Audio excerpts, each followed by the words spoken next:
Évacuer le stress, les ions négatifs. Ah non, je viens pas de piler dans... Ah, ça m'arrive tout le temps ces affaires-là. Je suis bon à rien. Ah! Aujourd'hui, on parle pensée et sentiments.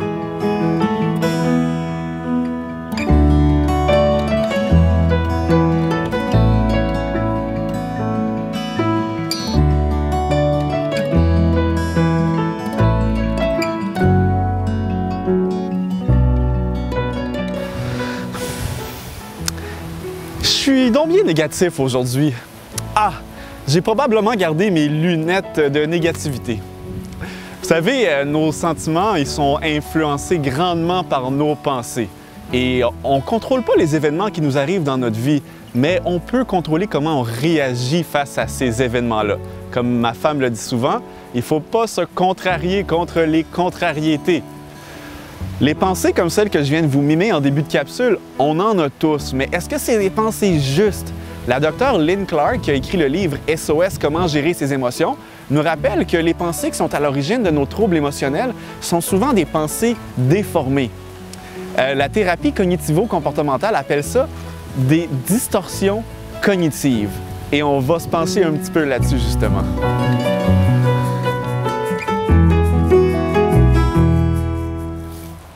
Les distorsions cognitives, c'est vraiment quelque chose qui déforme la réalité. Puis, il en existe plusieurs, mais j'aimerais ça vous en montrer quelques exemples en faisant un petit jeu avec vous. Je vais remettre mes lunettes, puis je vais vous en lire quelques-unes, voir si peut-être vous allez vous reconnaître à travers elles. Alors, on y va. C'est toujours à moi que ça arrive, ces affaires-là.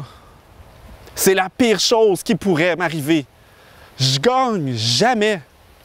Ah, c'est sûr qu'on va se perdre. Quand on se fait donner un compliment, tu le penses même pas, tu dis ça rien que pour me faire plaisir. Ou là, le coach de l'équipe, il est toujours sur mon dos à moi.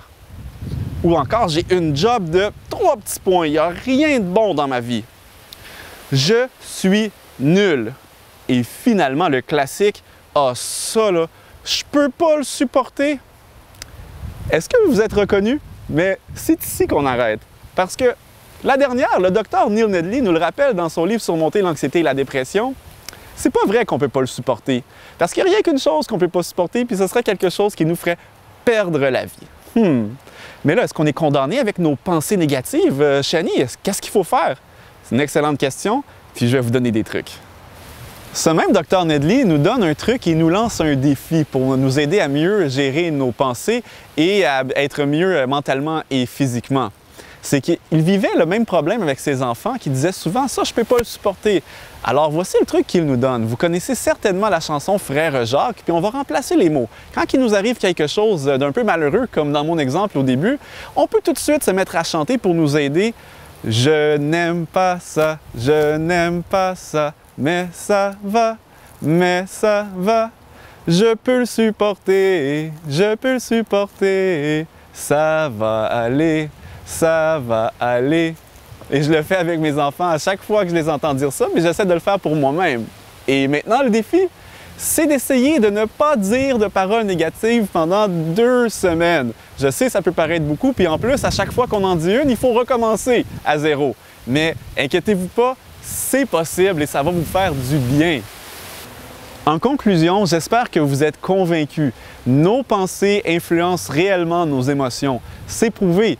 Puis, un petit résumé rapide. Quand vous avez une pensée, avant de dire quelque chose, posez-vous la question, est-ce que c'est une pensée tordue? Et si oui, transformez-la en quelque chose de positif.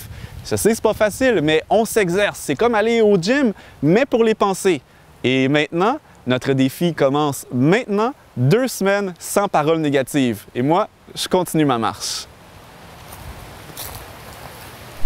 Oh non, pas encore!